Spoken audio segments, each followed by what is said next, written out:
Hey, very good morning, good afternoon, good evening. My name is Sean. This is Alex. And you're listening to Coaster Kings Radio. Today's episode is discussing Paris' regional theme park, Parc Astérix, which is... Should we start with the history, I guess? Yeah. I mean, we're diving right in. We went here a couple weeks ago, 2 weeks ago. It was the last park of our quick little Europe trip. Yes. We bookended our trip with French parks, starting with Disneyland Paris and finishing with Parc Astérix. Home. This was after we got our test in the morning at the airport, so we could fly back to the U.S. the next day, and then we went to Parc Astérix for pretty much the entire day. We showed up a little bit after opening and then closed out the park. So what we'll do today is we'll take in a grand tour of the park, its highlights, what we thought of each individual coasters. I would say this is one of the stronger coaster lineups in Europe. Mm-hmm. The park has more than 2 million visitors annually, and it's really Compagnie des Alpes, I think, their star theme park. Yeah. This is the same company that has Walibi Holland, Walibi Belgium, Walibi in France, whatever the park is called. Is it Sud-Est? Is it Rhône-Alpes? Is it Rhône-Alpes? I think it may be Rhône-Alpes. I forgot which one retired. And as well as Futuroscope. So, yeah, the park was a counter-strike against Disney coming to France. So Paris didn't really have a major regional park. Like it had, I think, Jardin d'Acclimatation was already open. Probably. But I'm not sure. There was other stuff that was in like a reasonable traveling distance, but I'm not entirely sure like what else was really there. It was like a major theme park. Once there was a rumor, I think as soon as the rumor, like I don't even know if Disneyland, I don't know if Euro Disney had even been announced yet. Well, when they announced Parc Astérix, but there was certainly rumors. Parc Astérix started in 1987. It was the construction started. Construction started in 87. So, but I can imagine if Disney's going to do demographic research and buy land just to build a resort on it, it takes like at least 6-7 years. So I think that they realized they could stomp out a regional park a lot quicker than Disney could stomp out their product in France. So I think that was, I still believe actively that it was a counter-strike. Yeah. Prematurely. My understanding is that it was definitely a deliberate counter-strike against Disney, even though the park opened like 3 years before Disney. It just takes so much longer for a company like Disney to decide where they're going to plant a resort that's supposed to attract people from across the country, across the continent, really, yeah. And I know, like as early, like it wasn't long after Tokyo Disney opened that they were scouting for places in Europe. Of course, they had narrowed it down to the 2 locations in Spain and Barcelona. Barcelona, Madrid, or Paris. So I'm sure once Paris was even shortlisted for Disney, they were like, we need a regional park that's going to be by the French, for the French. We don't have to tell anyone here listening that there was quite some pushback on the Parc Disneyland Paris Euro Disney project. Yeah. So this was really like France's premature preemptive counter-strike retaliation against the American. Now, what the park is themed to is an incredibly French franchise. It is Astérix, which is Astérix the Gaul, who in his many adventures fights against the rise of the Roman Empire, and that's what all the stories are about. According to Roller Coaster Database, it's set in 50 BC, when Julius Caesar was conquering vast regions of France, and Astérix the Gaul is set in a particular village that resisted the a resistance of the Roman Empire. It's steeped in French culture and French iconography and history, but it has a very tongue-in-cheek, kind of slapstick approach. The fun thing is that every single ride there has some sort of relationship to stories that have been released, because there's like hundreds of stories and hundreds of comics that came out. Yeah. So probably thousands. That is pretty much what the whole park revolves around. I, as a kid, read them. Mm-hmm. I mean, there was Dutch versions, and in French class, we would read the French versions of it. Yeah. So I have read a couple. Every French teacher in America has read or even maybe taught Astérix the Gaul to high schoolers, just to keep them engaged in something that's topical, history, but also like culturally relevant and fun and entertaining. So when you arrive to Parc Astérix, right behind the Roman-looking tent kind of setup where the ticket booths are, right behind it in the distance you see a giant rock with on top of it Astérix. Obviously, the character the whole park is based around. It's kind of their castle. It's kind of like their castle. And what's cool is that it's actually part of the superstructure for the Grand Splash. Yeah, let's start with the Grand Splash. I think that's a great place to start. It's really the first It's the first major ride you hit when you enter straight ahead into the park. It was a major flagship for the park. And the park opened during the era when like the Intamin and Aerodynamics spill water rides and like Hopkins, every park was getting a basic like oval shaped shoot the chute ride. It was like a must have for regional 80s, parks. For sure, yeah. Late 80s, early 90s, like everybody was getting these.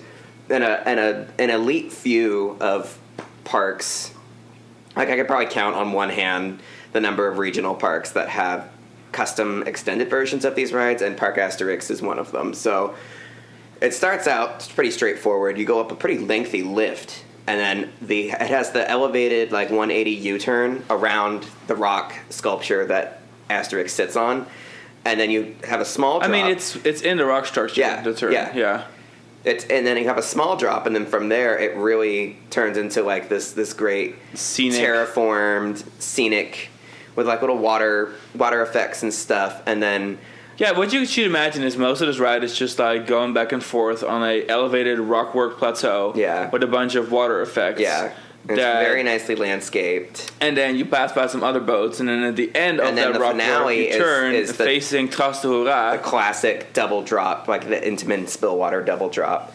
Into the lagoon, and then you make shares water with the lagoon for Trace de Hourra. And then make your left turn into the station. So I love that ride because it's so unique, and I love that was a flagship ride for them when they opened, and still remains a huge like flagship ride for them. A great choice for when you're building a new park and you're building for numbers, because this ride has incredibly high capacity. It reminds me a lot of when the Grand Slam Canyon, later known as the Adventure Dome, opened in Vegas, and because of that era, it was like, yeah, you're building for the early 90s. Everything is all about shoot the chutes now. They're all the rage. So of course, Adventure Dome built a large custom one. Rim Runner. Themed to the Grand Canyon. Especially since MGM Grand Resorts was already under construction at the time, and they were building a traditional log flume and a rapids ride. So an extended custom, like terraform shoot the chute ride was a good strike against that. So yeah, it's a really unique ride. It's something you can really only get at Parc Astérix. It feels like a very simple and naturalistic sort of for people who wouldn't be familiar with like a custom shoot the chute ride, the best explanation I would give is that it's sort of like Jurassic Park River Adventure, but without the theme. It's just scenic. Yeah, it's kind of cute with like jumping fountains and whatnot. I mean, something over the top, but it's just a pleasant something else. Yeah. But what's much more exciting though is of course Trace de Hourra, which is located right next to it. Now, Trace de Hourra is a 900-meter long bobsled coaster by Mack Rides, and one of the most impressive things about this is the fact that it has crazy capacity. It runs 5 to 6 trains, and like Amusement Insider said on Instagram, we put out a little poll, and he mentioned like we asked people like give us 3 words, like describe Parc Astérix in 3 words, and he's like operations. That's really great about this park is the operations really are on point. The lift hill is generally speaking has at least 2 trains on the lift hill. Which is super impressive for American regional park standards, really. And so they run 5 trains on that. Now, the funny thing is that I want to start highlighting on this coaster is the theme. So Trace de Hourra literally translates to the Trail of Hooray, which is based on a caveman who learns how to walk. And then he runs down a hill, and he's so excited that he knows how to walk that he screams hooray the entire way down. And that's literally the theme of this bobsled coaster, which is also why you're sitting on a like cave painting themed bobsled train going down a brown track. That is the whole point of it. So, and then you go between the rocks and between trees over water. So the whole idea is that like the whole trail, like it's themed to a trail. Really weird story, but makes for a really fun kind of like backstory to this roller coaster. The coaster itself is awesome. It starts off with a pretty significant sloped drop into a helix. A significantly fast S-turn into another helix, And these are all pretty high suspended above the ground. It's got a great shape to it. It even has the ride layout on like a piece of animal. What's the word I'm looking for? What is the word you're looking for? It's like a little like animal pelt right at the entrance of the ride. Mm-hmm. Like I guess like leather or something, and it has like the ride's layout like burned into it. The theming is cute. I mean, the ride is incredibly popular. It's probably the most popular coaster there, I would say. And so the lines for it generally get really long. And the queue itself really winds all over the forest. Between the rock work, you go between the ride's elements. And then underneath the station there is a giant cave that you walk through as part of the theming. So there's lots of like hidden little gems. Great point of views of the actual ride itself. The ride itself, like I said, starts off with those helices, then has a highly elevated mid-course brake run, then has another set of helices that's over the water, and then another mid-course brake run, and then a giant figure eight element into the final brake run. Really cool. I really, really liked it. It's not quite as fast towards the end as I would have liked, but overall, it's one of those like super Parc Astérix roller coasters. Cannot miss. Love it. There's something about like Parc Astérix has a couple of roller coasters with multiple block sections mid-ride. Both Terrasse de Hurrah and Vol de Car hit the brakes really hard on the last mid-course before going into the final brakes, which is it's a Parc Astérix quirk, I think. I think it has to do with the fact that their operations are so solid. I mean, if they run 5 to 6 trains on that, you need to have pacing. The likelihood of a cascade is not uncommon for when you're running 5 trains on these multi-block. So, like your last block before the final brakes needs to slow down enough for the train to stop. So I kind of wish the last third of the ride was a little faster because it feels like it should be. Then again, by the time you plow into the final brakes on Terrasse de Hurrah, you're going pretty fast. And the ride really feels like an evolved bobsled concept. I mean, it's so much newer than all the others. It opened in 2001, and it feels like they really nailed the capacity edge and the engineering edge. Some of the bobsleds, I mean, you just fishtail all around, and you're smacking into the guards as you come into the mid-courses. Especially intimate ones. Especially intimate ones. But this one feels like you naturally even out before hitting the mid-course, so you don't have to slam into the guards as you come in. Now, one thing I found really impressive is the detail around landscaping for this ride. And what's going to be weird is this is also the location where Tatatis is going to be located, and Tatatis, if I'm pronouncing it correctly, is going to be the new Intamin multi-launch coaster, swing launch, including the swing launch. So it's going to be a 50-meter tall launch coaster that has a swing launch thing with like the quick switch tracks and stuff. It's gonna be like Pantheon, really large, inspired by Taron according to park management.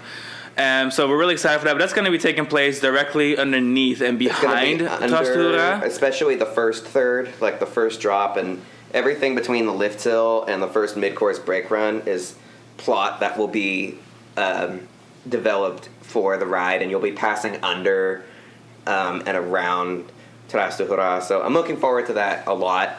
Now that we've been once, we had our first like Parc Astérix visit together, and now when we go back, it'll be all about this new coaster and how it rides and how it looks and how it interacts with the existing area, and how Terrasse de Hurrah rides will have changed with the new coaster now surrounding it on most sides. So it's going to be very exciting. That's going to be a great addition to their already pretty strong lineup of rides. So before we move on to the next coaster or our next major ride, we'll do a quick stop to talk about the food in the park. Generally speaking, if quick service food is whatever, it's all kind of the same menu all around the park. However, there's a couple highlights. I'm Mr. I need to have a coffee like every 2 hours. Yeah. So especially in Europe, I'm definitely someone who likes to just sit down and have a cup of coffee, have an espresso. Parc Astérix is great for that. There's a cool little cafe in the All Parisian area. Where we had some pastries, nice. Really awesome. We had some espresso. Just kind of set out the rain in a little cafe and waited for the rain to end because, wet summer this year. Yep.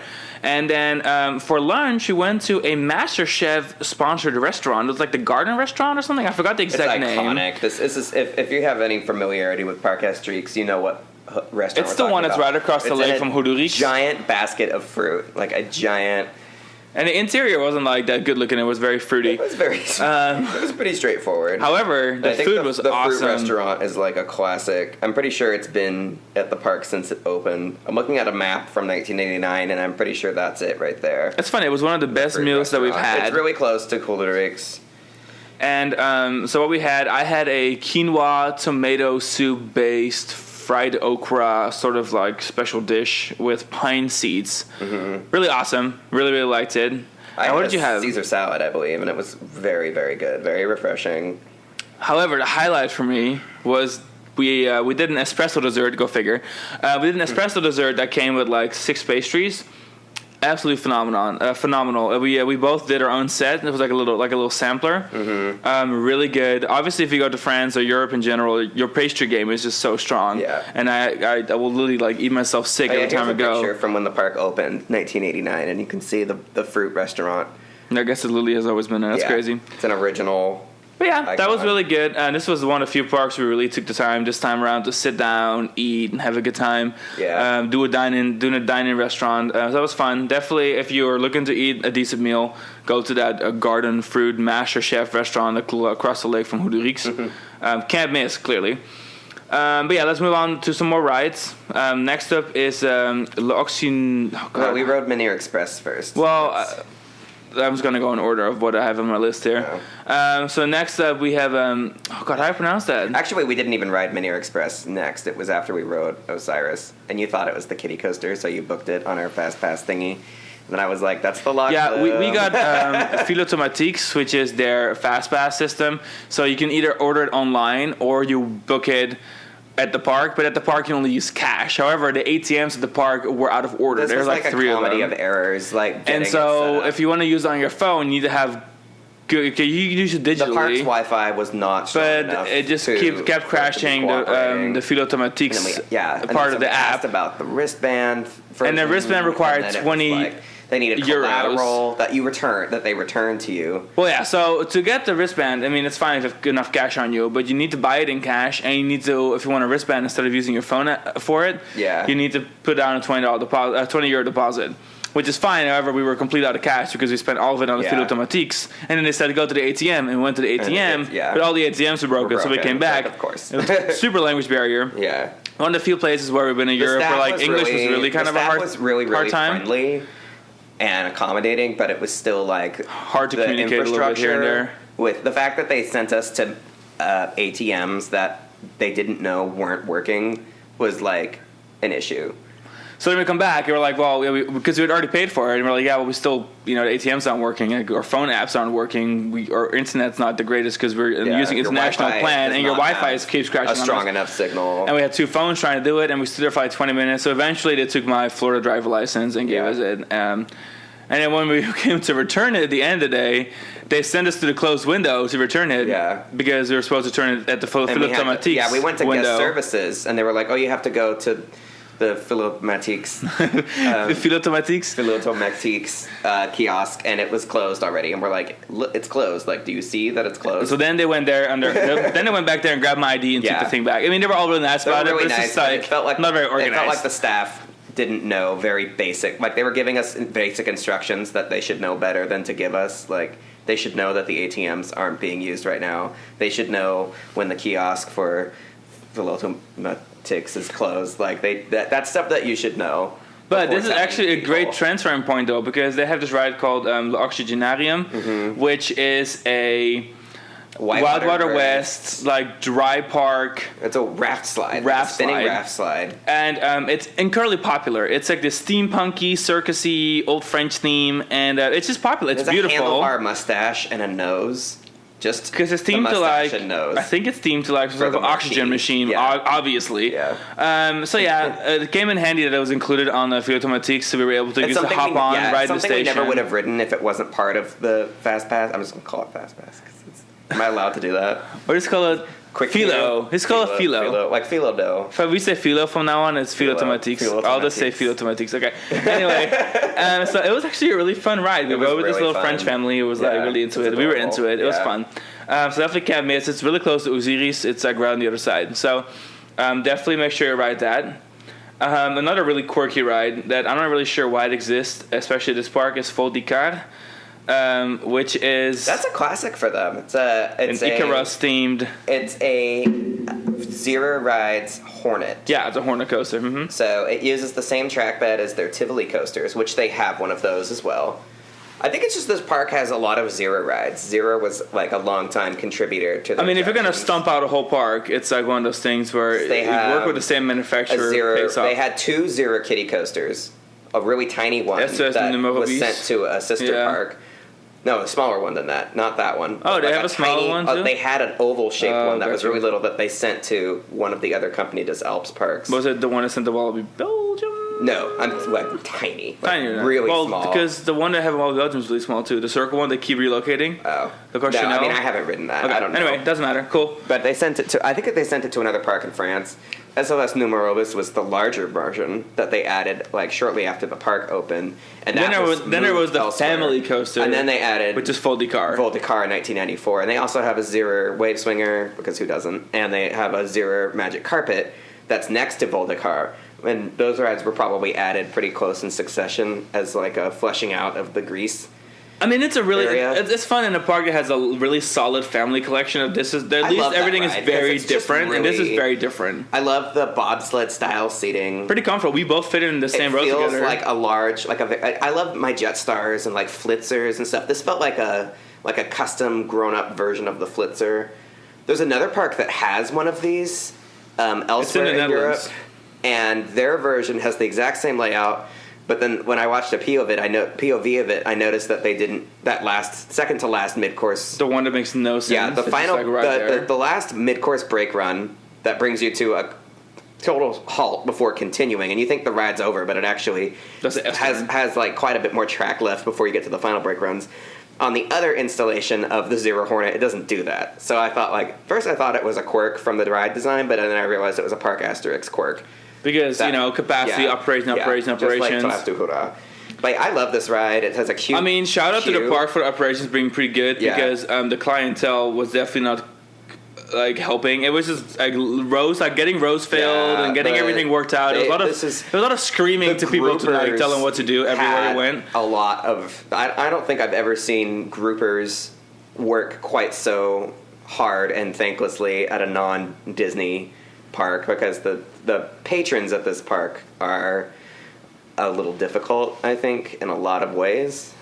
Yeah, we'll get into it a little bit later on. Yeah. But that's also one of those things where I really noticed it on Vol d'Icar too, because they're trying to run tight operations. And on the photos on thecoasterkings.com in our article, you'll see that they run a bunch of these little trains on this mid-course brake run heavy Zero family coaster. Yeah. Really fun though. Really, really fun ride. I mean, I'm trying to remember where that opened in 1994, so that was their 5-year anniversary. By 1994, the park was 5 years old, and they had the 2 Zero Tivoli coasters, one big, one small, and Vol d'Icar and Cooldoodix as their signature coaster.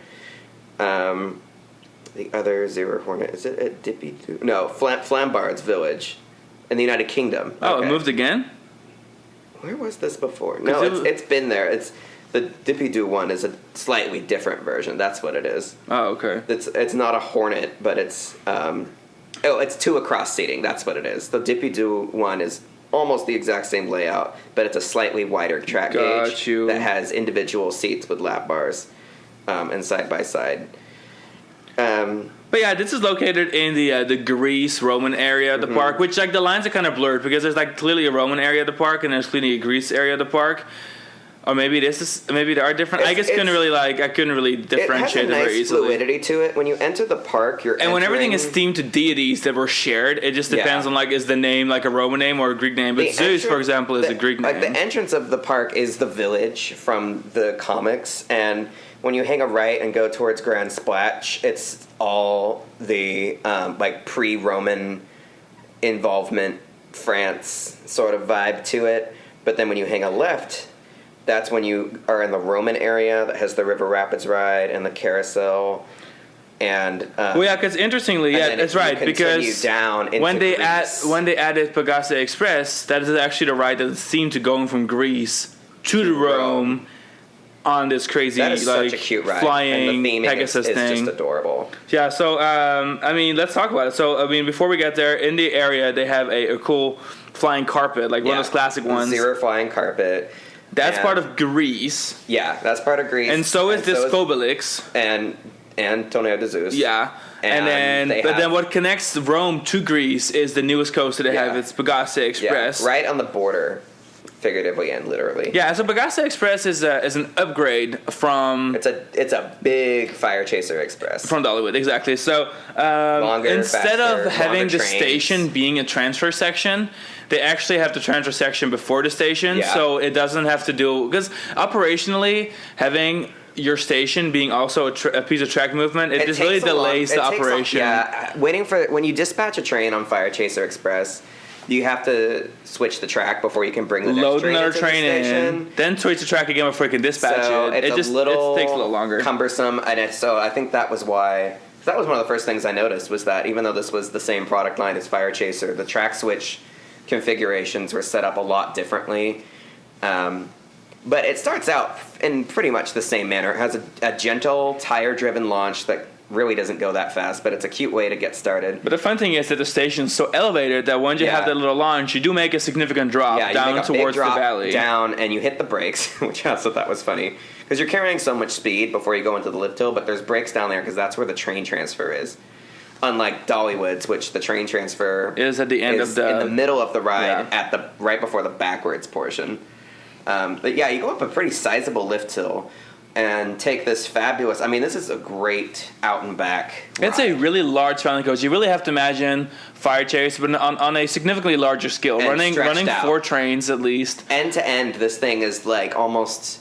1/4 of the park's perimeter. Yeah, it really goes out and back. So you go up a lift hill, and on top of the lift hill is like a switch track, like a train track themed. So again, the whole theme of this thing is that you're riding on a Pegasus Express, and so Pegasus drags your ass from Greece to Rome. And so in order to do that, there's a bunch of like little theming elements that relate to it. It has like a little vending machine and like a ticket booth machine, and all the switchboards that show all the departure times. Time board. As a flight attendant, it felt like I was in almost like an airport. I mean, it's very train station-y, though. I mean, the whole theme of it's a train station. It just reminded me fondly of airports as well, because it's all like mass consumption transport. So yeah, after you go by the train switch track sign, you have your first drop, and then a bunch of little airtime hills and like little switchy moments, like you would expect from a Gerstauer family coaster. But you go by the Rapids ride. I just love looking at it. The queue itself also goes by the Rapids ride, like out in the field, really nice. And then you pretty much make it all the way to the entrance of the park. You go through a tunnel that's on top of an enclosed portion of the Rapids ride. And then all the way out, it takes you all the way out, like to in front of the ticketing booths, like exactly. So all the way to the park entrance, and then you turn around, and you have another airtime moment, and then you go into a highly elevated building. A tire drive lift hill takes you up to an elevated show building that has an acropolis. It kind of looks like a miniature acropolis, sitting up, elevated over part of the Rapids ride. Now, the ride doesn't really need necessarily like it has enough speed to not use the lift hill. The lift hill is just there as a block. Lift hill is a block function. And then because then you turn into the elevated show scene, which is supposed to have a closing door. It doesn't currently work. So there was light pollution in the show scene, but I could still appreciate what they were trying to do. Lots of projection mapping, and this Medusa lady that's on the wall like screams at you she and whatever. Starts out as just a stone image on the wall, and she comes to life via projection mapping, and then she spits lava on you, which is just like water spray with red lighting effects, and then you launch backwards. You fire backwards out. Now you're quite high up, which is really cool about this. And so when you fire up, you have a little bit of a hump up, and then you make a significant twisting drop down. That's at least a train length. That was one of my favorite parts of the ride. Longer and more intense backward portion than Fire Chasers. I mean, you haul ass, and if you sit in the back of the train, you're now at the front of the train, and you hit those airtime hills so hard. It is really heavy on the airtime, which is funny for a family coaster. Yeah. So you go backwards, and you kind of make your way all the way back to where the station is. 4 or 5 good moments of airtime on just the backward portion alone, before you then make your way back to the station, which you make the forward transfer exchange beforehand. But this is a ride that like comfortably runs 4 trains. And they probably have 5. So again, it follows. This is definitely, like, in my opinion, the new Trasura. Yeah. Same kind of size to it. Same good It's like- operations. Same family popularity. The Parc Astérix was popular. It follows the same method of the same method as Voldecar and Trasura of like, let's get a coaster with like four to five trains on it running at a time, and that's the norm.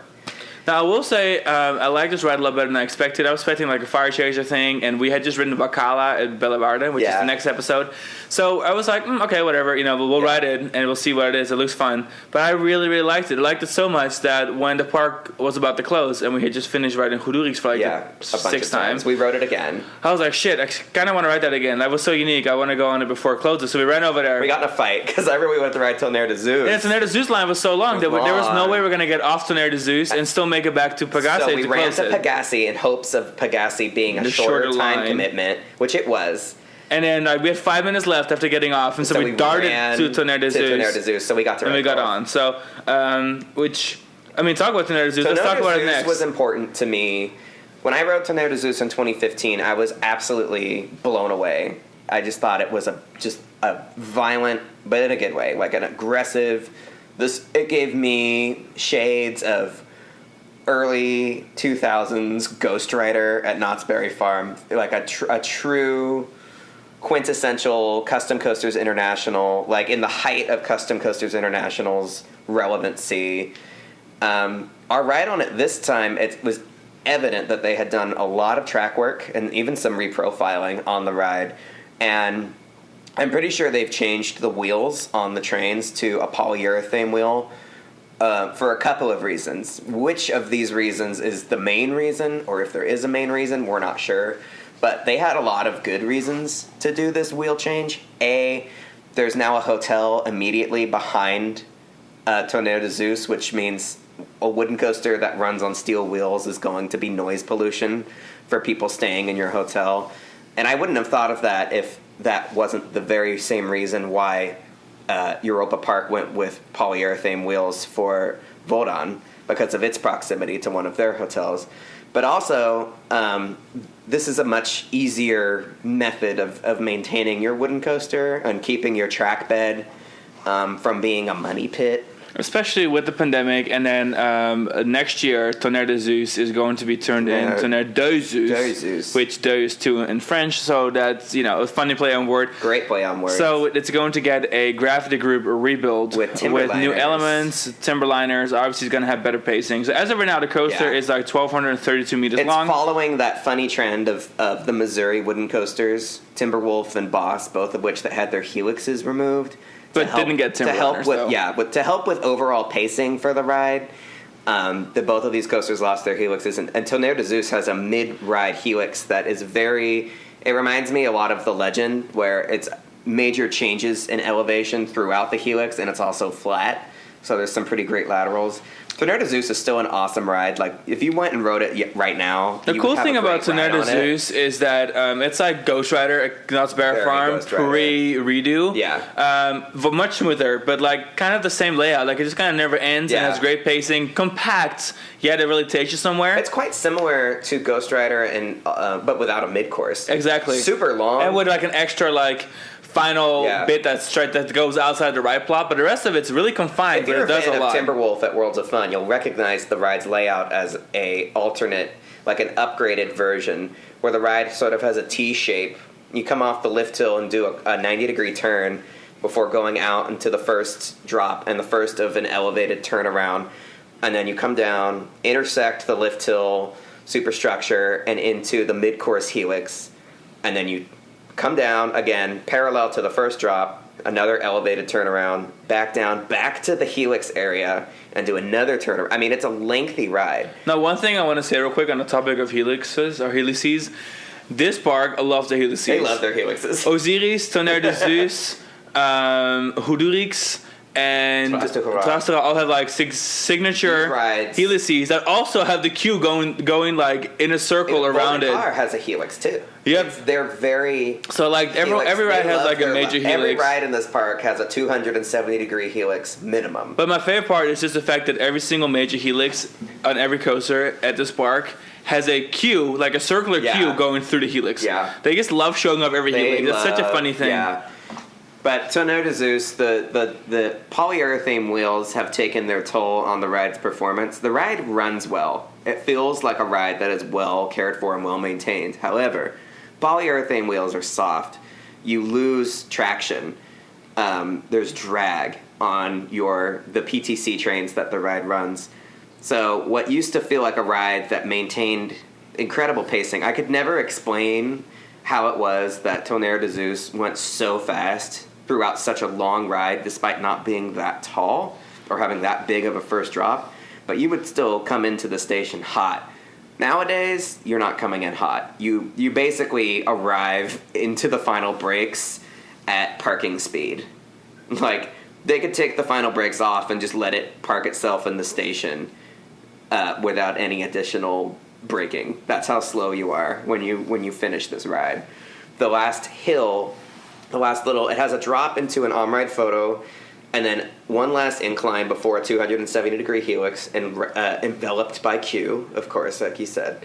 But that last hill before the 270 downward helix into the final brakes. That's not really any airtime anymore. It was not only is there not any airtime. You mean that hill? The hill that clears the maintenance road that gets like crawls. The hill that clears the maintenance road is also. It gave me this thought of like, oh wow, like we really are losing momentum by this point in the game. I mean, that's another reason why it's so nuts bear farmage, because you have to clear maintenance road. The last hill before the 270 into the final brakes, I thought we were gonna valley. I was like, it just doesn't. It fools you into thinking that you're not gonna make it, and that's how much momentum you lose on this ride now by the end of it. So on the one hand, again, they have a fabulous family coaster that's well loved, well maintained, and very popular. But Tonnerre de Zeus, with new trains, hopefully a better functionality as far as pacing goes, with like sustained airtime and forces throughout the ride again, and the loss of the helix, which is probably going to be better for the ride's overall pacing as well, and for the long-term maintenance budget of this ride, and for the lines. Like, the ride is so long with no mid-course brake run. Again, it runs into the same problem that Ghost Rider has been running into since it had its mid-course brake run removed, which is that capacity is just so low. They can only run 2 trains on this very lengthy ride that's very popular and right at the front of the park. It probably had the longest line all day we were there. Yeah. I mean, it's not the only really popular ride that only runs 2 trains, except for it has the capacity per train is only 24 passengers, if I'm not mistaken. Goldrix. Oh, no, is it 7 cars or is it 6 cars? It's 7. It is 7, I believe. A lot of the GCIs, like it is 7. The GCI, because Ghost Rider is only 6. That's why. Ghost Rider had 7. Had 6. It had 7 at one point. I think they took a car off. I've never ridden it with 7. When I rode it in 2002, it had a 7-car train, and I'm pretty sure they took a car off at one point because it was getting so rough. Anyway. I was super curious. I really want to find out if Ghost Rider actually had 7 because cars. Even Goldrix has a mid-course brake run. I think you are right though, because I think I remember seeing the air gates that they replaced from the front car. Because I at Knott's Berry Farm back in the day. Because that ride has it's definitely lost capacity over the years. Ghost Rider now, especially with having just 2 GCI trains max for ops. Yeah, it opened with 7. Yep. Okay, so next we have one thing I really liked is between Tonnerre de Zeus and Goudurix, they have this sky bar. And this sky bar is like one of our favorite things we've ever done. And what it is cool. Is a floorless rotating bar that goes up to, God, how tall is it? I don't have the exact number here. It's not like crazy tall, but it's taller than Goudurix. It's over 100 feet. And so what you do is you're right at like eye level with Goudurix, and it's taller than Tonnerre de Zeus. Yeah, you're a little bit above it because we have pictures here where there. Like it's So, how it works is you roll up to this bar. The admission to this attraction is free, which is nice. However, the idea is that you buy a drink at the bar. So Sort of you like a cover fee. can get a cappuccino, you can get a cocktail, you can get champagne, you can get a beer, you can get anything you want. The kids had, like, they sold these soda bottles for kids that came on a lanyard. Yeah, so they could have it in the kids sky. Would be less like, because kids could. Like, it's all floorless. Like you can drop bottle. shit super easily. That was also the scariest part of it. So you order your drink and then you get your receipt and a session number. So there's like 3 sessions an hour or 3 sessions every 30 minutes. So yeah, you queue for this, but you get to just sit at a nice covered you table. sit at a table that has the number on it that is your session. So you sit, you relax, and then you wait for your number for your number session, and you go to the bar and you pick up your drink, and then you walk to the Sky Bar and you get your assigned seat, and you sit down in your assigned seat and you strap in with the seatbelt, and you have your drink in your hand, and the Sky Bar takes off into the sky. And once it gets up there, you sit there for 10 minutes and you rotate slowly. So the cool thing is that you sit there and you rotate and you get to look at all the rides from below. We had a ball, or a blast, if you want to call it, taking pictures of the roller coasters. The time of our lives. Taking pictures of all the roller coasters. Like live blogging and holding each other's drinks because it was windy as hell up there, and everyone was like freaking out. Our drinks it was really fun, really cool. Were so good too. Yeah, we had we got a real mimosa with real champagne. It was really good. From Champagne. It's like my best mimosa I've ever had. It was on a freaking ride. I don't drink a lot of like real champagne because I'm a cheapskate, but it's easier to get. It's cheaper in France because it's right there, and it was like the best mimosa I've ever had. So yeah, check out thecoastergames.com for some of the amazing aerial shots we've gotten, because like pretty much every coaster that was within reasonable reach from the Sky Bar, we've got some awesome shots from it in action. Great pictures of Tornado Zeus and Kulturix. And then there's a staff member that you now had a fun conversation with. It was really cool. Like you can really see far away. It's a really fun ride.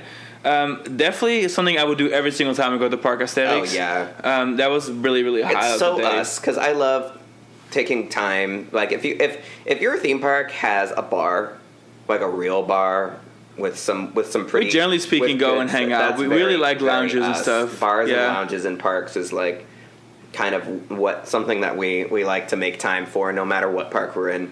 And we had a really fun time photographing. We both spent significant amounts of time per day just sitting there, like taking photos of our favorite rides. Anytime either of us had to go to the restroom, the other would take the camera and just like spend 20 minutes just photographing really the same coaster. That we had the time we had at this park, and that we were able to do Philo, because we gave ourselves. This was a park that we really had a lot of time to linger in, and we really wanted to make sure that we got on all the rides at least once. That's why we got Philo Tematiques. And it really worked out because we really did get time to linger around. And the park cleared out after like 4 p.m. Yeah, it was and the busy weather got earlier. Really nice. It was busy. After 3 p.m. But after 3 or 4, got really beautiful. Weather nice. Crowds started dissipating, and we got some re-rides in on stuff. Speaking of some rides that we hit while at the park. We also had Menhir Express, which again we mentioned earlier for a brief second. That's the log flume. 1995. Super great layout. Maybe not the greatest logs. We had to share a log with 2 other adults. So very European. We're really tall. Sitting in Sean's lap, fat. and it was like very snug, like very, very snug. But a great log flume. It has like an indoor part. It's got 3 drops. Like this park really loves their water rides because they've got. It wasn't quite as polished as I was expecting. There was definitely like you go into a warehouse and that's supposed to be a dark ride scene, but it's so obviously it's the warehouse and like a single canvas that's supposed to be like theming. That was really weird. But overall, the ride was fun. I wasn't really super excited about it because I don't like getting really wet, but the wet factor wasn't too terrible. They also have a River Rapids ride in the Roman area, which we didn't ride just because I rode it in 2015, and we did run out of time. There's a lot to do there. It's not the best, but yeah, this park is huge. And we have one of those like circular boat garden water rides that like every major European park has. Little garden boat. That's between Disco Obelix and Fol de Car. They also have a Schwartz or probably a Mack. It's probably a Mack.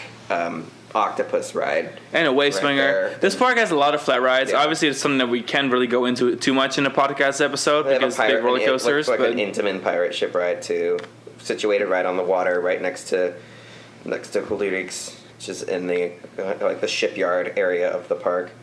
Should we talk about Kulturix? Yes. All right. So let me ask you this: we had two of our responses on Instagram were just rides.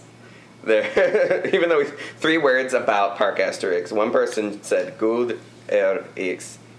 Those were his 3 words. Split it up in 3 words. Yeah, this is Thrill Center's response, and we couldn't agree more. So this is like the newest obsession. Where do I start? Jared Gates, 19, said nothing beats Tonnerre. Which I can see why someone says that, because Tonnerre is like one of the classic, like top of the class, such an icon. Parc Astérix coasters. For me, it wasn't in my top 3 because I'm more of a steel person, so I guess I'll reveal my top 3. But now when Tonnerre du Zeus comes out, it will be may very well be a top 3. It will be again. That collection will again be fighting. That was something I remembered really vividly from my 2015 trip, was that every roller coaster in this park exceeded expectations and really felt like a best-in-class kind of ride. And Coolderix, for us, we understand it's a polarizing ride. But if you know us and you know how much we love our old arrows, our Vekoma loopers, we like worship Hyperspace Mountain, of course Coolderix is like our favorite ride there. Of course we rode it 5 times because we were just so absolutely obsessed enamored with it. The first ride, you guys, like we came off the drop. And Sean was like, oh snap. You like, must know this is the ride I look forward to the most because I like my classic loopers a lot. The stakes were high. The expectations were astronomical, and I was afraid that he wouldn't like it as much as I was hoping he would, and I'm sure he felt the same way.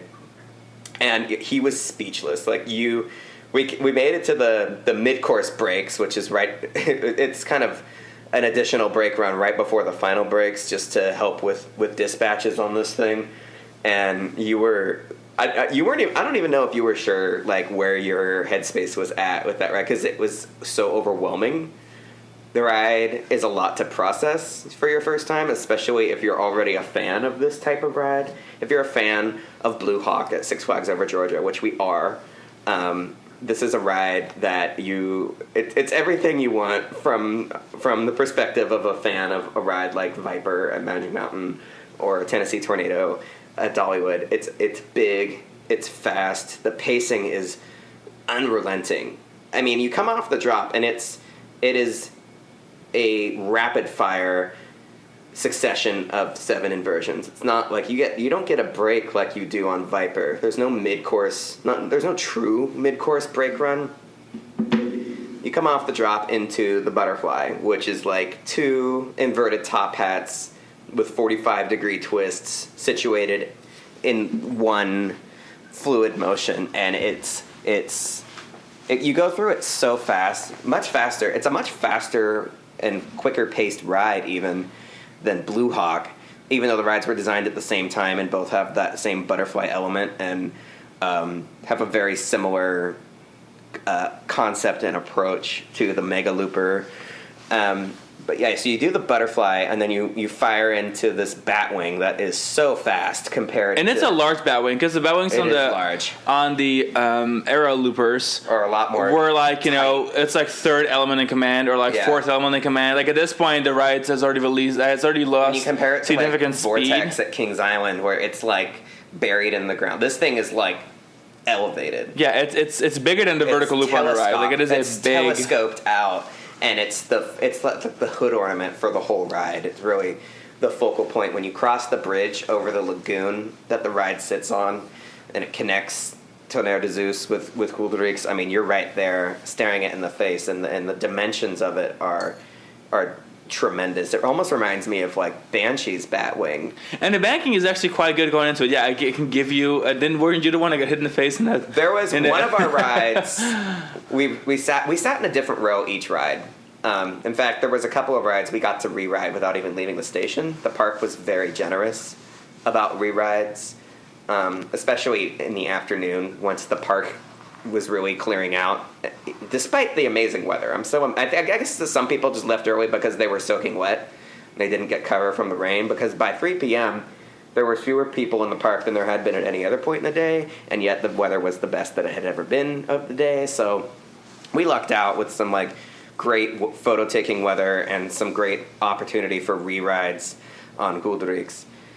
And one of our re-rides was in row 4, just because that was an empty row that was there when we were exiting, and they let us re-ride. And that was the roughest ride that we had on it, because we came into the Batwing and I got nailed. Like I got popped in the temple so hard. I got hit so hard in the face that my ears popped. And but I couldn't be mad. I think a normal person would have been like, that sucked. Like, I did not deserve to be wailed on like that by a roller coaster. But for me, it was like, I was so tickled by it. It just, it made me laugh because I was like, this ride is brutal. It is unrelenting. And if you don't come correct, and if you don't ride this ride with some respect, it'll beat you up. It's funny because there's a couple of moments on the ride that really will beat you up, but then there's moments like the vertical loop that is glass smooth. Yeah. And then there's anything from the vertical loop all the way to the end of the corkscrews is really, really smooth. Yeah. You have a really solid, decently sized vertical loop, larger than your average aero vertical loop, followed by a pretty steady hill that turns into a turn into a double corkscrew. Double corkscrews are incredibly fast, this is but all really happening smooth. So fast. 7 inversions with no break, no mid-course break run, nothing. The pacing is stupid on this thing. It is so fast. I was speechless the entire first ride because I was just like, holy shit. Like, I was just like, the entire time I was just like holding on, like, what the hell? Like, I just couldn't believe it because here's the thing. The Goudurix opened the year before Viper. And in my head, I'm like, Viper and Goudurix are like buddies. Goudurix is the Dutch version that was built in France a year prior to Viper opening, in California. Where we lived. And so it was one of those things where in my head I was like, oh, these must be quite similar, except for this is Vekoma's version of, the Mega Looper with 7 inversions. But Viper is like child's play compared to Goudurix. Viper has the first half of Viper is quite fast, but it's very like one motion, one direction. It's just 3 loops in a row and a turn. And then you have the mid-course brake run that slows you down so much that the second half of Viper is just crawling. The entire time you crawl. There's no hang time on this ride. Do I mind the crawling on Viper? No. It's like you have hang time. That's like the only corkscrews where you literally hang in your seat. However, Goudurix, none of that. Goudurix is like you get on top of the lift and you make that scenic turn.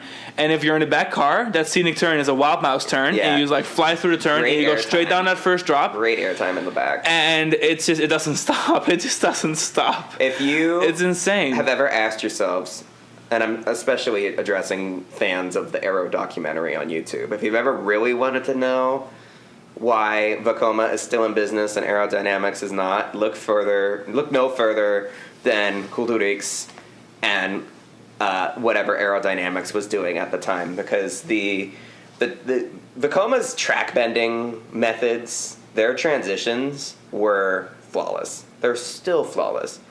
Goudurix is a ride that if you gave it MK1212s, which are the Vekoma vest restraint trains that Hyperspace Mountain now has, you could open that ride tomorrow as a new ride in a new park, and it would be a hit. You would have a ride that feels like it's state-of-the-art. When you have a ride like Lech Coaster, which is one of the most universally well-loved roller coasters I can think of, it's really not far from where they started with a ride like Goudurix 32 years ago. 32 years ago from now. They were so ahead of the game. They had by this point, they weren't even using the same track system as aerodynamics, because a lot of Goudurix's high stress point elements used a double spine, which was revolutionary for the industry at the time.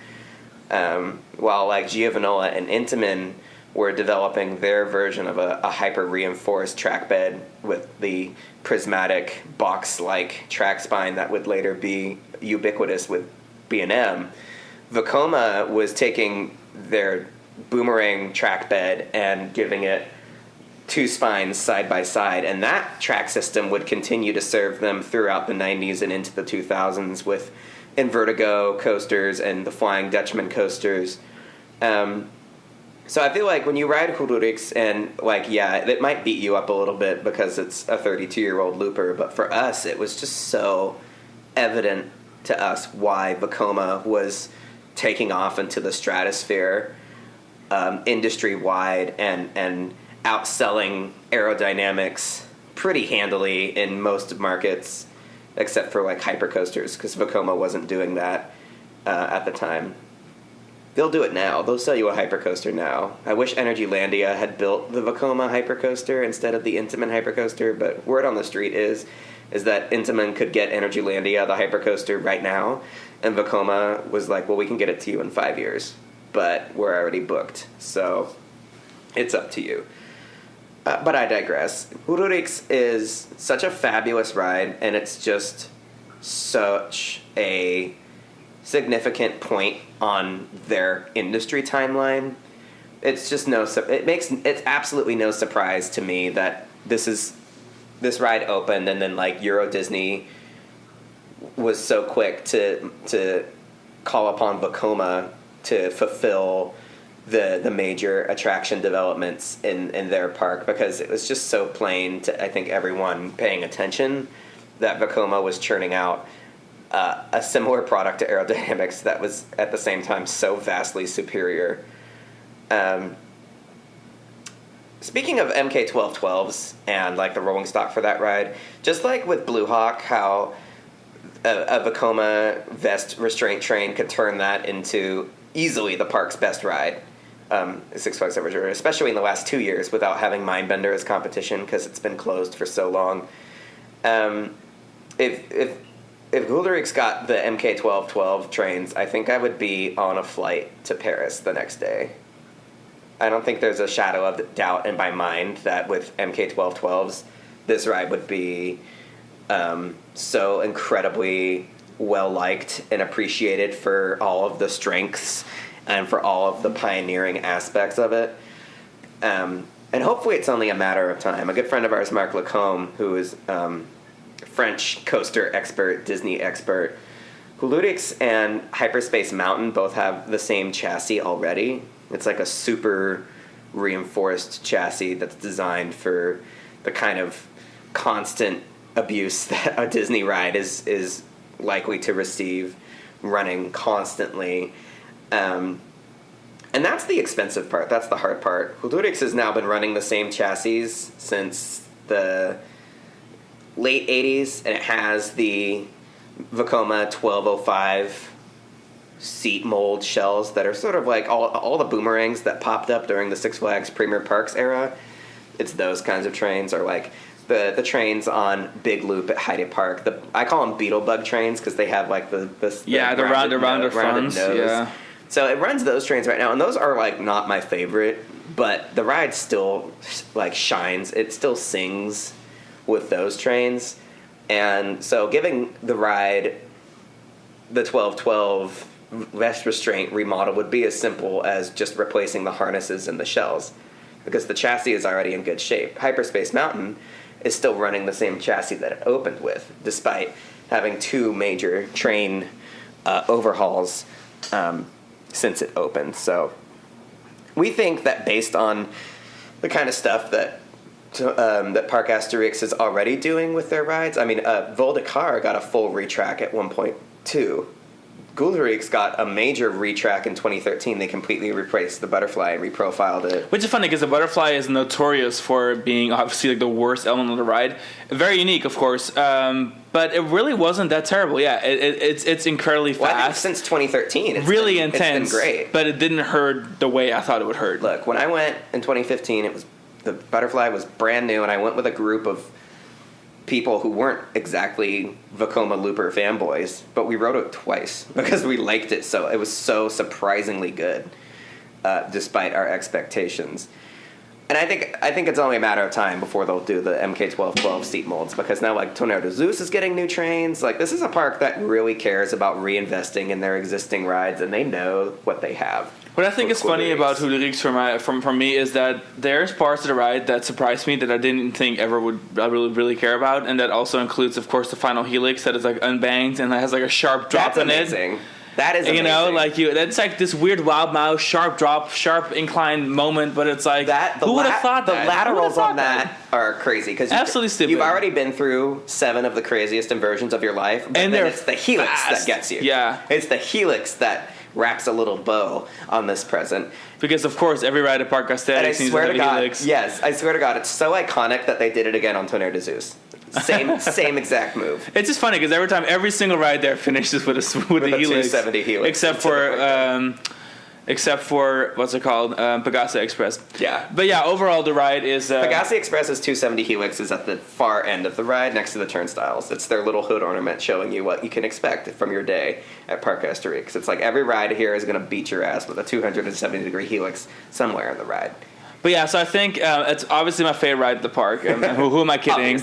Obviously, La Bafacoma Loopers. But it was just really, it tracked well, and it was just ferocious. Like every element, I thought I was gonna die, but like in a good way. I was like, holy shit! It was hard riding it two or three times in a row. Every time, I'm like, oh my god. Like we did our double ride at one point. Like we had ridden it twice in a row, and then we rode it again 2 more times in a row. And after that 4th ride, I was like, I need to sit down for a second. Like that was so much. It was need a break. It's a ride that we would favorably compare to like X2 because you ride the whole ride feeling a little tense about what you're putting the kind of forces and speed and pacing that you're going to put your body through.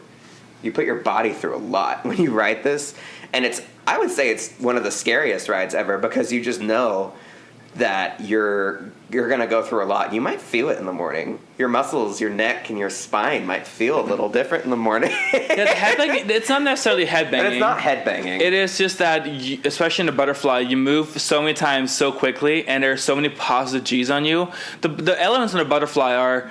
The whole element, I know why it hasn't been done since, because it's like 2 tiny loops on like big drops with like a really small little valley in the middle, but also doing a 45-degree turn 4 times in a row, but like separated by like inversions. It's a much more dramatic maneuver. How do you explain that? Like, yeah, Blue Hawks. It's Blue Hawk feels more like a double loop that's kind of folded into itself. Yeah. But Hooterix really feels like it just does like 4 things in one. In the valley between the 2 loops of the butterfly, you are perpendicular with the entrance and exit of the inversion.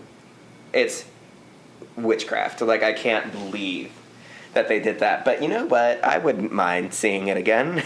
I would love for a Neo Vekoma Looper to have that exact maneuver as Hooterix. I wouldn't even put it past them to like completely just demolish that ride and replace it with an exact copy of it, but with the new track bed and the new like Lech coaster trains with the vest restraints. That would just would be very on brand for them, I think, because this ride is an icon. It is France's Python.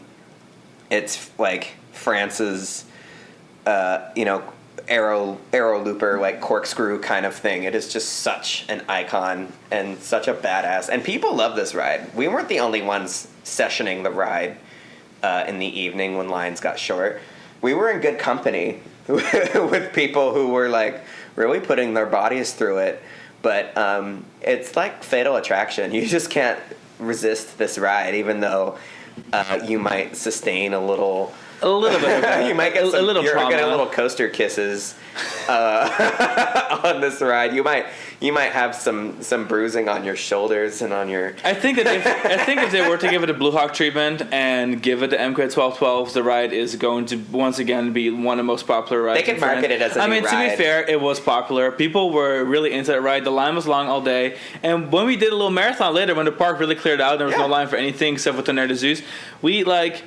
We rode it like 4 or 5 times in a row. The fact that we did that was wild. And we were riding it with a lot of the same people. And a lot of the same people were like, "Oh, get back in line, get back in line." There was this culture for this ride, and it was like young people. It was people who definitely weren't alive when this ride was built, so they've been familiar and they've watched this ride since they were little kids. And the presence, I think it's the ride with the best presence in the park. It is still. This is located on the lake. It's really beautiful. Hooterix is still that bitch. Like it is still the one.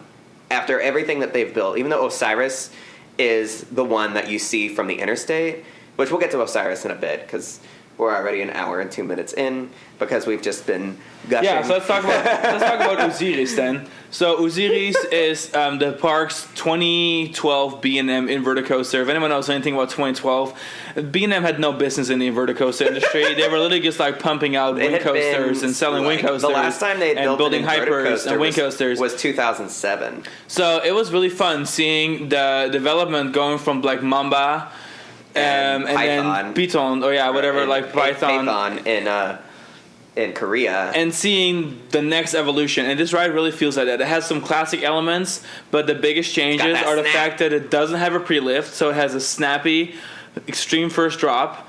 It is smoother when it comes to the way that the layout flows. Yeah. And it threw in a couple of really new elements, like that kind of give me Banshee vibes. Like It was if the you think of first- Banshee Zero G roll, that kind of, they're the first Zero G roll on totally. on Osiris has that kind of vibe to it. And also, like Banshee, it has it's got the big sweeping, like 180 first drop right into a dive loop. Yep. So both and then of the it rides has start out it has, exactly the same. It has two really strong overbanks. It has an underground tunnel with waterfalls. It has 2 underground tunnels total because it has the one after the vertical loop that then goes. Yeah, that goes slopes into down. the. It's an underground tunnel at with a like an slope. additional drop, And which is then- like everyone's favorite And then thing. you pull up into the Immelman, and it is so intense. Montu moment. It's like mini Montu, but like I like it better than loop, Montu. The vertical loop Immelman combo with the little tunnel in between is like Montu reincarnated. And to say nothing of the fact that this is an Egyptian-themed B&M invert. I know, it's- with it's indigo too blue funny. track and sand yellow supports. So let's do a quick run of the elements. So you have your first drop, you have your dive loop, you have your overbank Which turn. Banshee is note for note lifted from the first 2.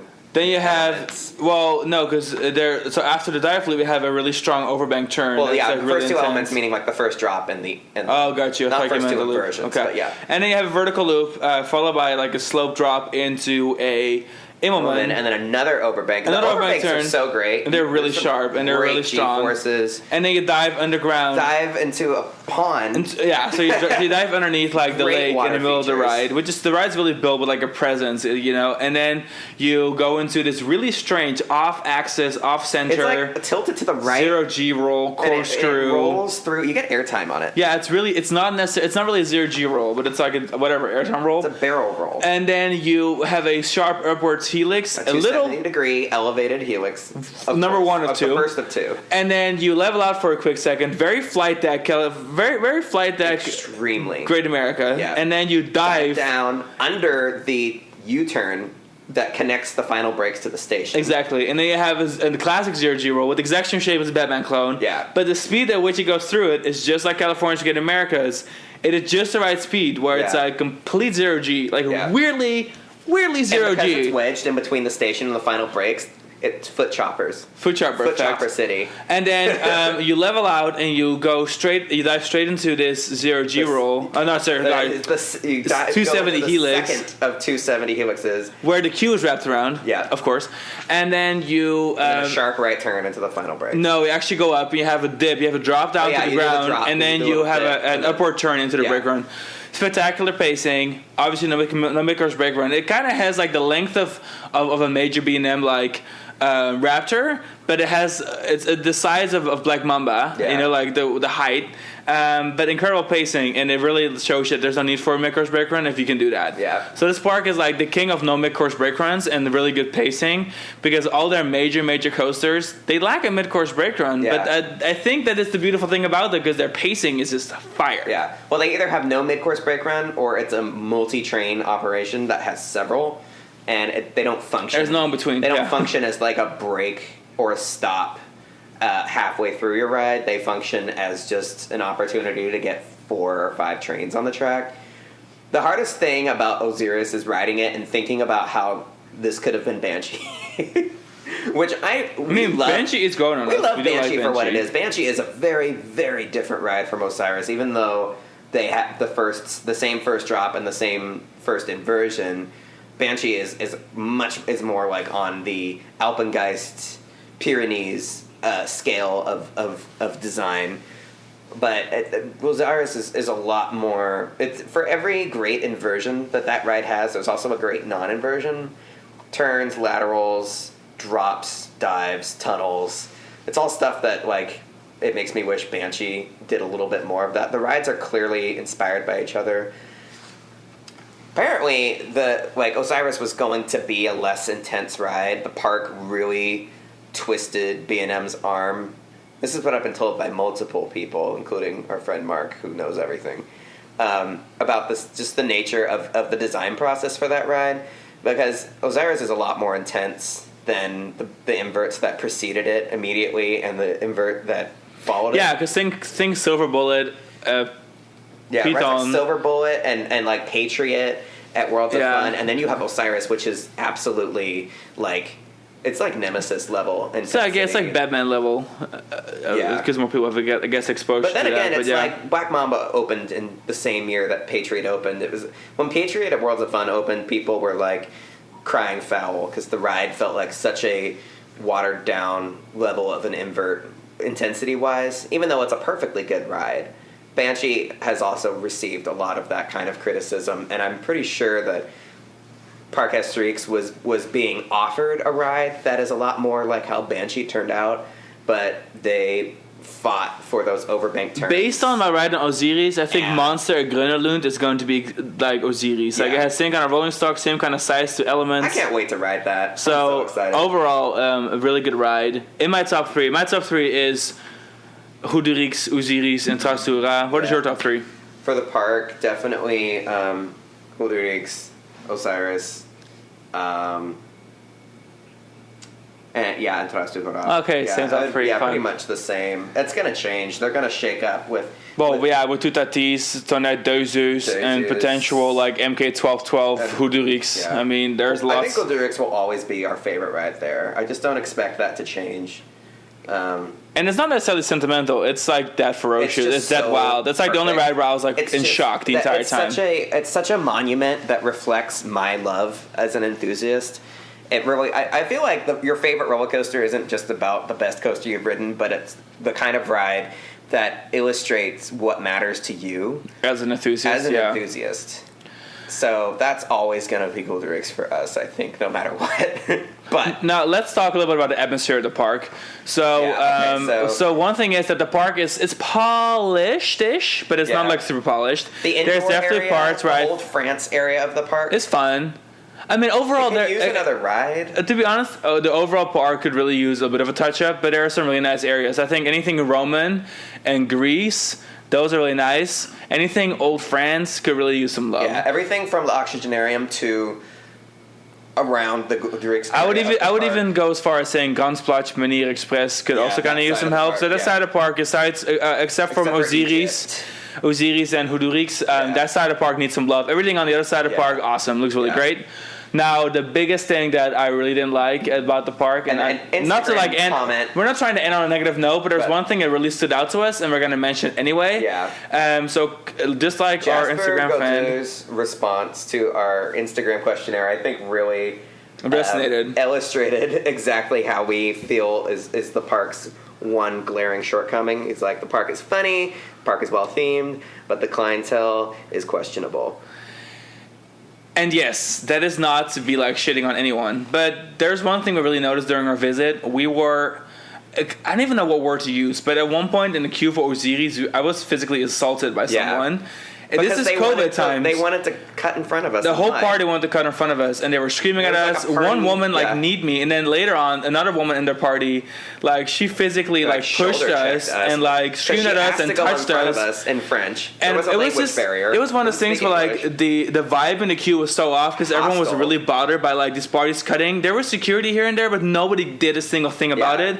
And we noticed it everywhere in the park. People were just really, really rude. They were not. I mean, and this wasn't just because we were. I speak a couple words French and I look much more European. I mean, this is one of those things where we saw other people being harassed and bothered by a certain clientele in the park, and it really kind of brought down the experience in some parts where I was really uncomfortable. And the staff are so wonderful, and the staff was amazing, and a lot of patrons are awesome. But there was really a tone in the park where there was a certain clientele that couldn't give a single F about other people's comfort or following the rules or wearing a mask. There was way too much. Just the line jumping is so. The line jumping is really severe at that park. Early 2000s Six Flags, it has completely gotten out of. And hand. it's weird because generally speaking, when we go to European parks, and we've been to, hundreds, but dozens of European parks. We've been to hundreds of parks. And generally speaking, the park clientele, the park going clientele in Europe is really clean. People keep their distance. Everyone's there to have fun. It's really a good atmosphere. And this was, I think, the first park I've ever been to in Europe where I they had several times where I was like really uncomfortable. Like I was not having a good time. I really wanted to like not store my shit on the side of the ride. Yeah. Which is also a story. They don't allow certain rides for you to take stuff on board with you, but there's also no place to store them. And so at one point we thought that our camera bag had been stolen. Our camera bag was stolen, but was actually a staff member who put it had in the like operator booth because to prevent it from being stolen. Because they had seen shit being taken. Thing that happens. So they were like, "Oh yeah, no, we had to take it and put it in the booth because it was going to get stolen." All 5 times with our SLR camera. And so those were a few things where like the vibe was a little off when it came to like the clientele and like how rough they were and how it really seemed like I've heard stories of how people rude they were. Pickpocketing there too.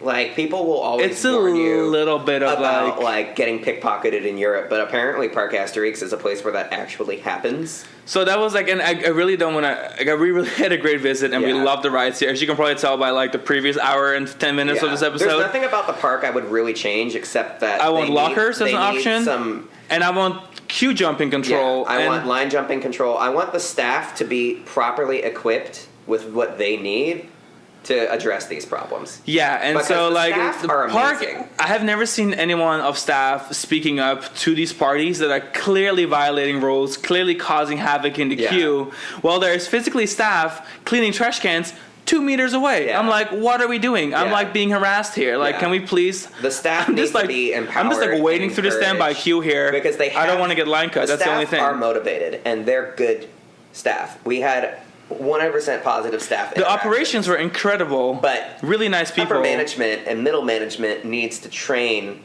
They need a method. They need a plan. Or just get security in these queues. Like we have American theme parks where like the clientele is sometimes really questionable and, like, too. Jumping hotlines. And line jumping happens, but at least the American chain parks have addressed it. I have been at plenty of Six Flags parks where there's security in the queue. Plenty of Cedar Fair parks where there's security in the queue. And you know what? It works. Yeah. And that's all I ask from Parc Astérix at this point. And you don't have to do it every time for very long. Put some security in the queue. Get a reputation going. X2 used to be line jumping central, and then they started persecuting these people. And it hasn't been an issue since. It really hasn't been.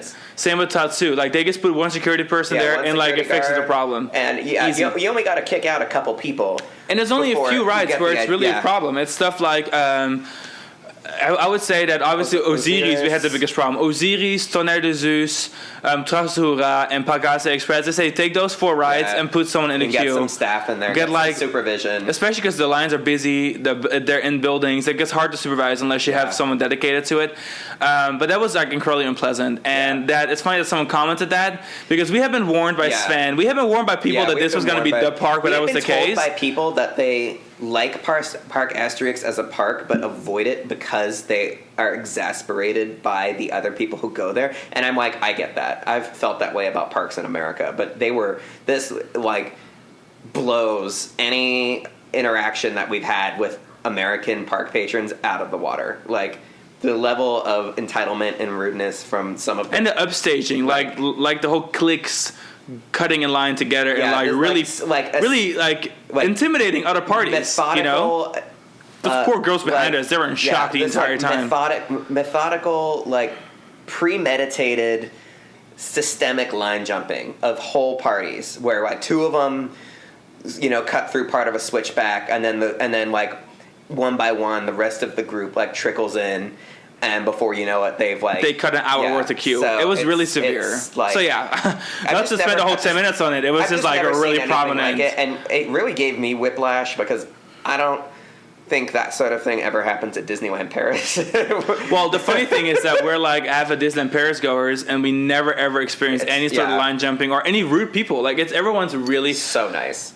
I mean, is it because there's a lot more international people? Probably. I mean, Parc Astérix is a lot more of a regional destination, and then it costs less money to get in. It's hard to describe this, but economic and like regional status versus like economic or regional status being like destination park with lots of rich people from all these countries versus regional park that costs less to get into. Local. It's the same in the U.S. Are you going to have the same problems at Disney, or are you going to have at like Circus Over Georgia? Yeah. No, they're different parks. They're different kinds of clientele, different kinds of attendees, and there's nothing wrong with that. But it's just that it was a lot more black and white between like experiences. You still have to set boundaries with your park patrons, and there needs to be a bare minimum of respect for guidelines. The problem could have been resolved by having security in the lines. Yeah.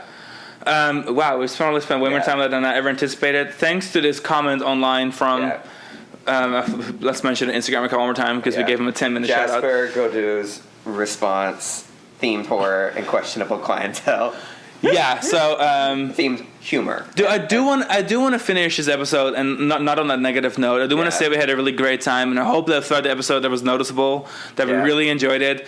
Some of my favorite rides are there. Houderi's, Osiris. I cannot wait to ride again. We will come back to the park despite the shortcomings that we've experienced. We'll definitely be back. But we'd be lying if we put this whole episode together and you went like hopping over there, and then a preventable knowledge of line jumpers could have been in your skill set, and now you know that is something you're gonna deal with, and don't see conflict and just fucking deal with it. Is what I'm gonna say. That's how we did. Those things were like if there wasn't a language barrier, we would have probably stood up for ourselves. The 2 points where I was like physically touched and like intimidated by these people, that's where I was like close to wanting to speak up, and like I just stared at them like, are you really doing this? But I was also don't want to deal with. I don't want to deal with that. Want to cut? Go cut. Yeah, we're above the grade schoolyard. At that point, I'd rather have you quite a bit in front of me than having to deal with you anyway. Like, go ahead and get away from us, even if you're in front of us in line. If you want to cut, then get away from me anyway. Like I don't want to deal with you. I'll wait an extra train. We're on vacation. Like we didn't come here to pick fights with locals.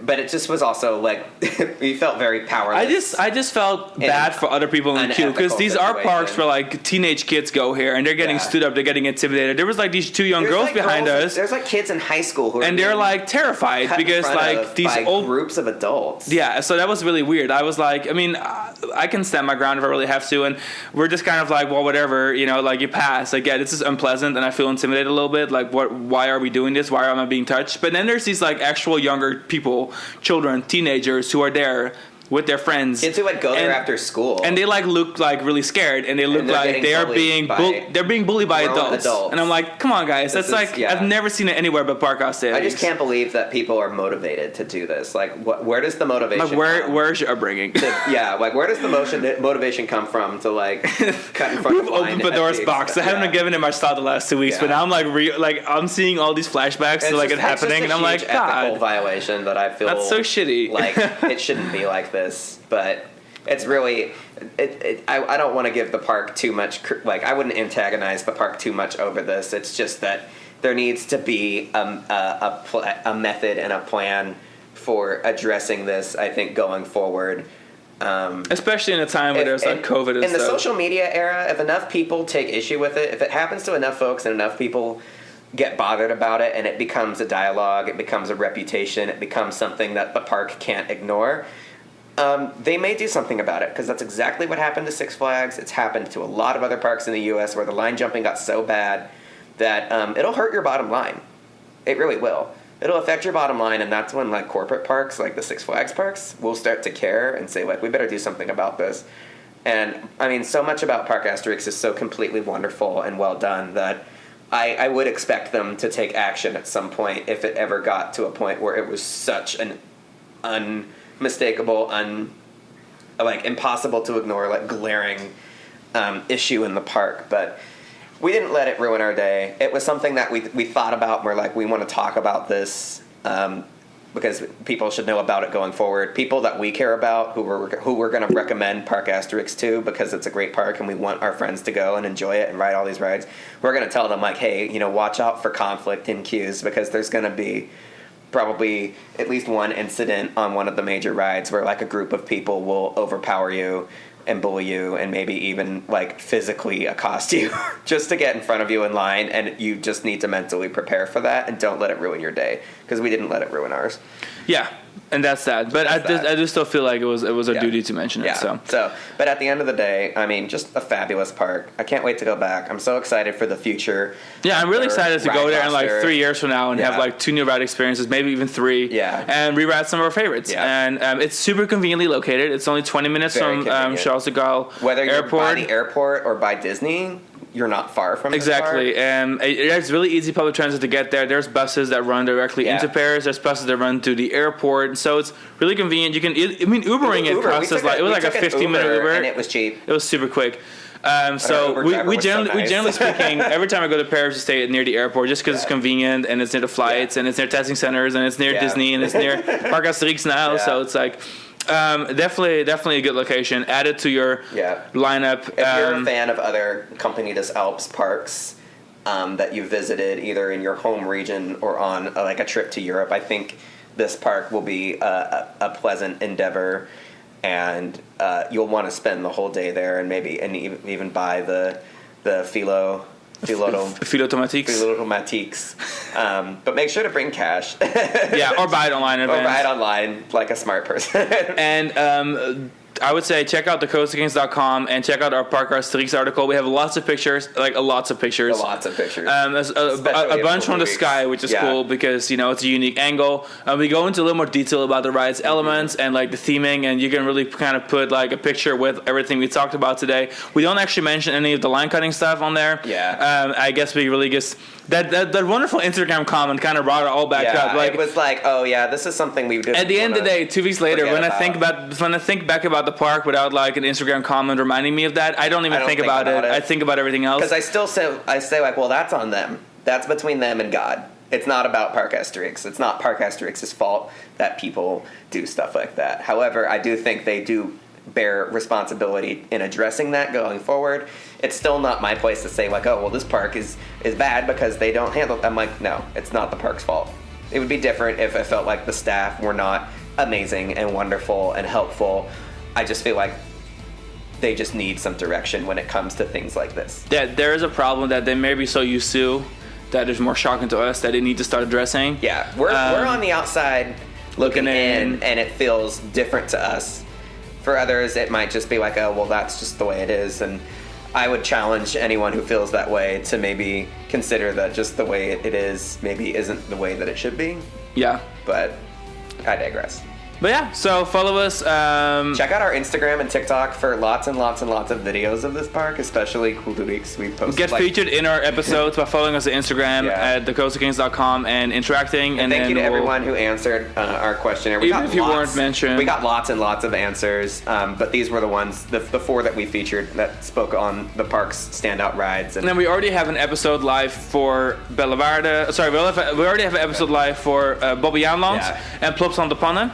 And this is the 3rd one, and we're going to have Efteling, Bellewaerde, Fantasieland, the Sun Paris, all going to be live. And then thecostakings.com, every Wednesday we release a crown rating, so we rate a different park. Or not Crystal Crown, but the crown rating. That's every week on Wednesday. And then on Thursdays we got our episodes till the end of the season. And so we look forward to seeing you on the next episode. Alrighty. Have a great day. Bye.